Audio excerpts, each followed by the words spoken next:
Hello, let's talk about Game of Thrones. By Game of Thrones, I do not mean this. I wouldn't mean this in the first place because it's Clash of Kings, but I couldn't find my copy of Game of... whatever. I don't mean the books. Because the books and the TV show are a separate entity. Let's talk about the TV show. Specifically, let's talk about what makes the TV show an HBO show. The sex!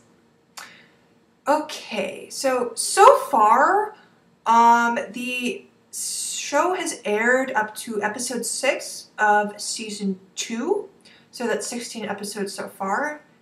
About 16 hours of material, give or take the, end of that HBO takes off. And so far, the explicit sex scenes on screen have been as follows. Okay, they've been Tyrion and the Northern Girl, Cersei and Jaime, the wedding guests at the wedding of Dany and Drogo, Dany and Drogo's wedding night, Theon and a hooker at Winterfell, sex position with 2 hookers with Littlefinger, Dany and a handmaid, Dany and Drogo Part 2, Viserys and a handmaid, Loras and Renly in the castle, Dany and Drogo Part 3, Shae and Tyrion, Theon and a assault wife, Melisandre and Stannis, Loras and Renly at their camp, Pycelle and a hooker, another brothel scene that I'm probably forgetting about, and then Joffrey and Ros and Daisy. Okay, if you take out the prostitutes, what you have left in the sex scenes is Cersei and Jaime, Dany and Drogo, Loras and Renly, Melisandre and Stannis. If you take out, and the wedding guests, but if you take out the rape scenes, then you have 1 scene with Dany and Drogo as opposed to 3. You have Cersei and Jaime, you have Loras and Renly twice, and then you have Melisandre and Stannis. If you take out the infidelity, you have Dany and Drogo once, Renly and Loras twice. However, in that scene, the scene where she's like, I must look upon your face, and then cowgirl styles him, he was gonna have sex with her anyway, like, regardless of what she did or what she said. So I would call that a quasi-rape scene, especially because, they don't speak the same language. He was raping her before, and, the relationship was not really consensual on her part in the first place. And also, she is 16. Drogo's not 16. Okay, so what do we have left? We have Loras and Renly. When you take away rape, incest, prostitution, and infidelity, all we've got left is Loras Tyrell and Renly Baratheon making out with each other. By pure process of elimination, they have the only healthy sexual relationship in the entire show. Or, to look at it another way, let's talk about consent. Male-female relationships on Game of Thrones are extremely unbalanced. All the power is generally with the male.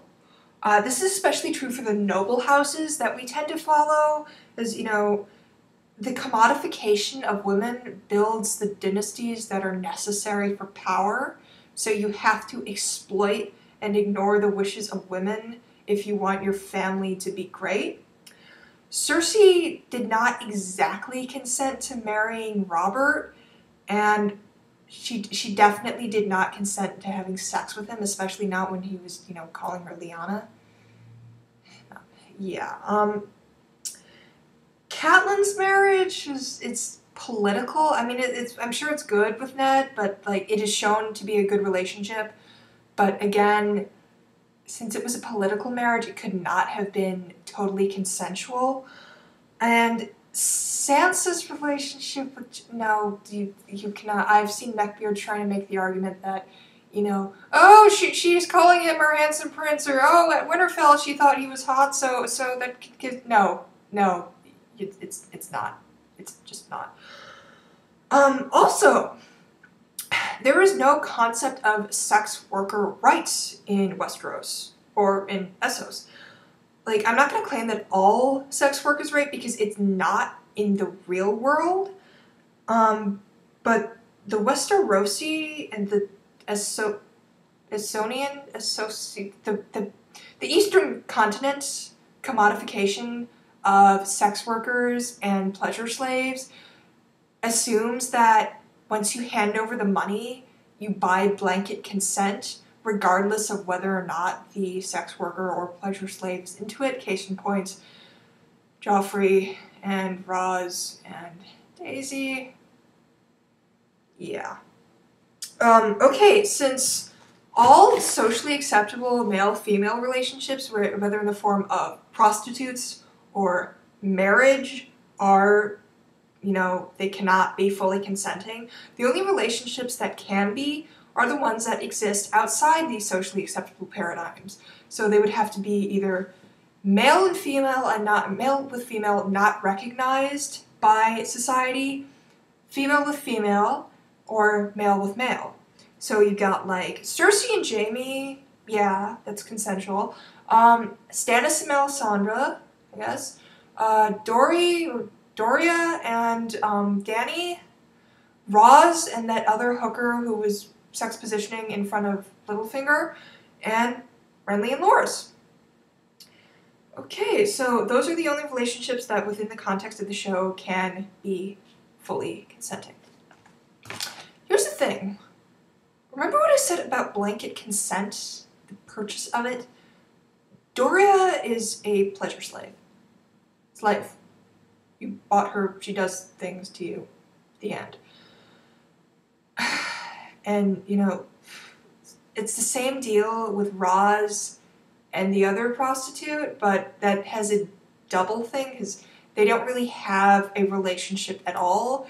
They're just, having sex for the titillation of the male audience as embodied by Littlefinger.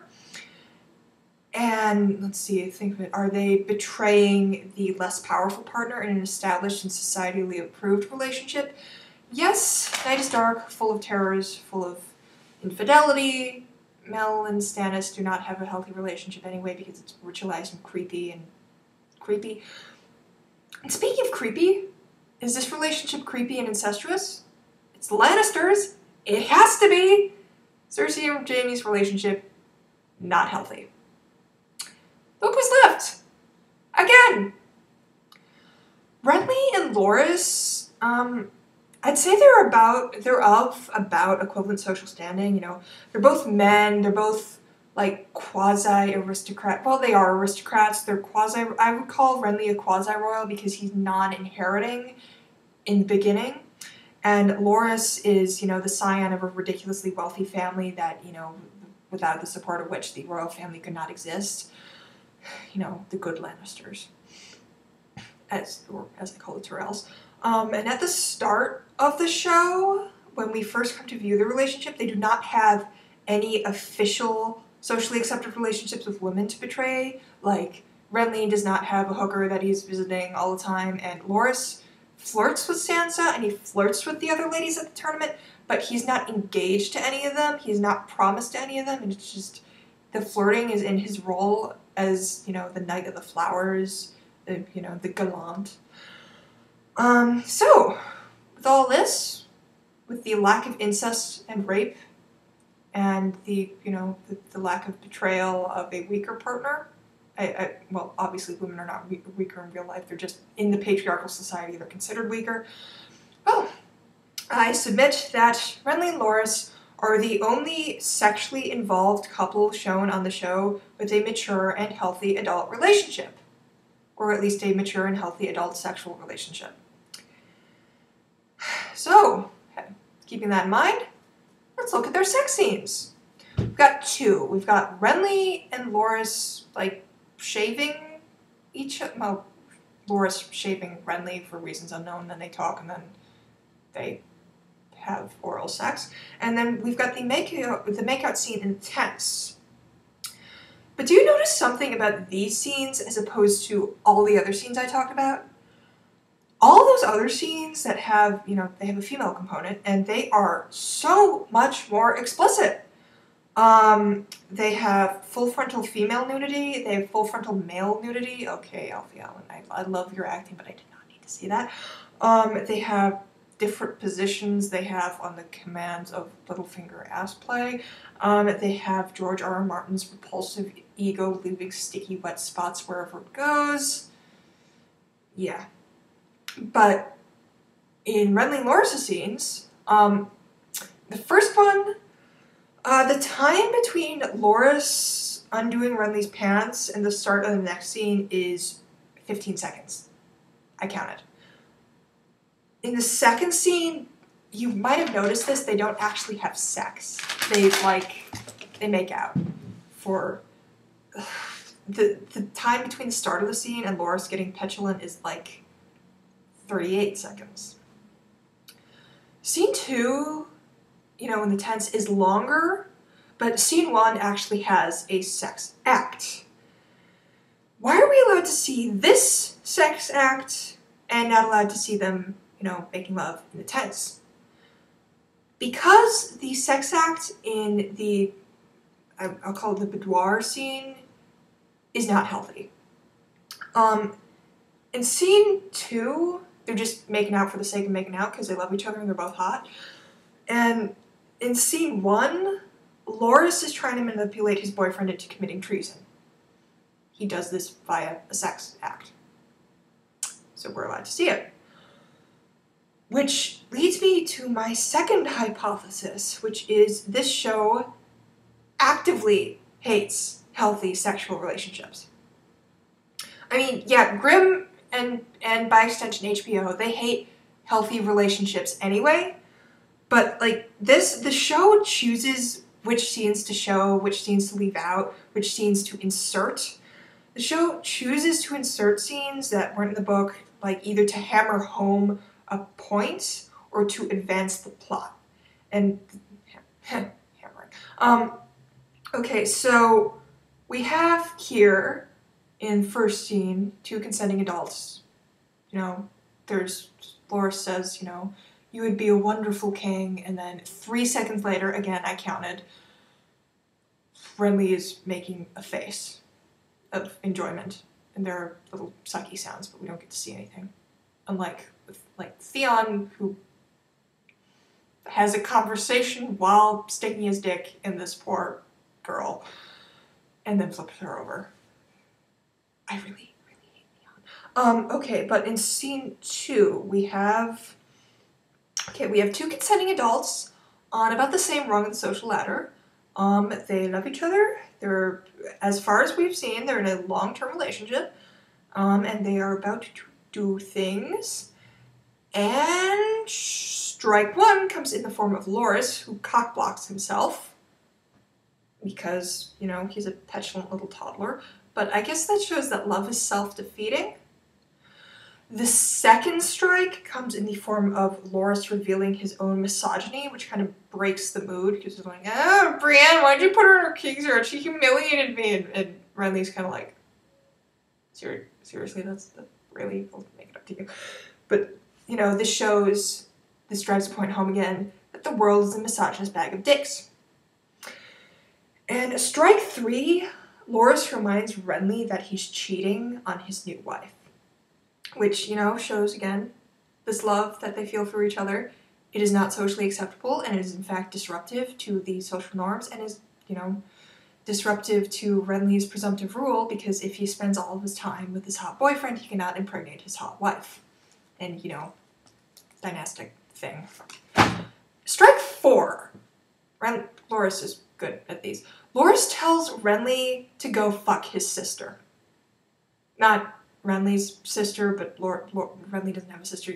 Marjorie. This scene, and especially the next scene, though I also do not consider that a sex scene for reasons that are pretty obvious, it lends both of the scenes this creepy and disturbing incestuous undertone. Okay, incest is why Ned Stark is dead. Incest is why the kingdom is falling apart. Incest is why the Mad King Aerys was thrown off the throne in the first place, because he was so batshit insane from years of inbreeding that he just wanted to burn everything in his path. Yeah. So, not only does the show refuse to air an explicit sex scene between the only two equilateral loving couples in the entire series, it actively perverts that loving scene, that scene that is not manipulative at all, at least in the beginning making out part. It perverts it by associating it with incest. It associates it with the downfall of the entire continent. It associates it for the reason why Renly is at war today. Yeah. So in the context of Game of Thrones, any loving relationships are the outlier. And in general, society's reaction to the outlier is not to embrace it, but to either force assimilation in the form of, Marjorie marrying Renly and, saying, but put it in me so I may take it out, or outright destruction, which is one of the reasons why Renly had to die. I mean, he had to die anyway for plot reasons, but the destruction of Renly destroys the only healthy couple so far in the show. Yeah. And that has to happen because both HBO and George R. R. Martin hate love and they hate happiness. Honestly, I consider this a step forward. I swear to God, I consider it a step forward because you're supposed to like Renly. In the book, he's kind of there. I didn't really notice him much in the book. I was rooting for him in the book because I just didn't like Stannis, but you don't really see enough of him to care about him. But in the show, you love him. He's a sweet guy, okay? It may just be Geth and Anthony, but he's nice to his boyfriend. He's nice to Lady Brienne. He's nice to everyone. He does want to kill Dany, but that sounds like a smart thing to do, honestly, Ned sounds like an idiot for not supporting the murder of her murder. And he's shown to be good to the small folk. He's willing to make allegiances. He's he maybe does a stupid thing by fighting. He definitely does a stupid thing by fighting against Stannis, but he's not the evil one. Even though he's a Baratheon and that family is fucking stupid, he's a good character. He's could be considered the hero, or one of the heroes. And he's gay. And his boyfriend is stated to be one of the best swordsmen in the entire realm. So you've got this loving gay relationship that is, on the one hand, this guy who is he might be kind of flamey, I guess, but he's a fucking warrior. And then you've got the good king, the nice king, the king who, isn't beating up his underage wife or, sending shadow babies out of his red priestess's vagina or, doing stupid shit like everything Robb Stark does. Oh my God, Starks, I want to love you, but you need to, you gotta give me a hand here, guys. You really need to stop doing stupid things. Yeah, so he's the good guy, and he's gay, and that is a huge step forward. And his death is not because he's gay. His death is because of plot reasons. It is not a hate crime that he dies. It's a Stannis being a fuckface crime. So I will hope one day that there will be another loving gay couple that's kind of the hero in fantasy literature, in epic fantasy literature. I hope that one day he's allowed to live. But right now, especially with the sexuality in HBO's Game of Thrones, the cutting out of the, extended prayer scene at right before he meets the Shadow Baby sword. The cutting out of that, the death of Renly going to his grave, possibly still in the throes of a spat with Loras, is not homophobic. It's a function of the plot, I guess, and it's also a function of the show hating loving relationships, and it's a function of the homophobic heterosexist male gaze that privileges the objectification of women over everything else. But that's present in all media, so I can't really complain too much about it. That's another video. By the way, I fucking hate male gaze. I hate it so much. Like, there are more women than men on the planet, and they also enjoy fantasy, and they enjoy plots, and they enjoy seeing naked flesh bouncing around, but they do not enjoy it in, like, I've had guy friends tell me that the hottest thing on the show was, like, the sex position, you know, with Littlefinger and the prostitutes, and, like, that was just creepy to me. Okay? Because, like, there's no passion, it's all faked, it's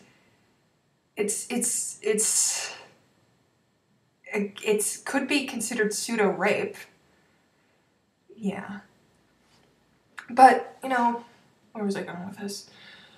I think Renly and Loras are a step forward because they are a positive portrayal. And maybe someday there will be some epic fantasy, which I really, really love, that has, you know, a gay relationship that is brought into as much sexual detail as, I guess, I don't know. What else has sex in here? Asha and her boy toy, I guess. You know, where it's on screen instead of off. Where, you know, there's not a cutaway to sucky noises. Where they don't cock block each other. And this goes for, like, lesbians too. Like, I would really enjoy a lesbian sex scene that is not just for the titillation of the audience, but is, like, you know, working in the context of, you know, illustrating a good, healthy sexual relationship in epic fantasy. That is probably never going to happen because fantasy as a genre is so filled with neckbeards that it's disturbing. But, yeah. Sex. Game of Thrones. They hate the good kind. They love the bad. Thank you for bearing with me. I will talk to you next week. Bye.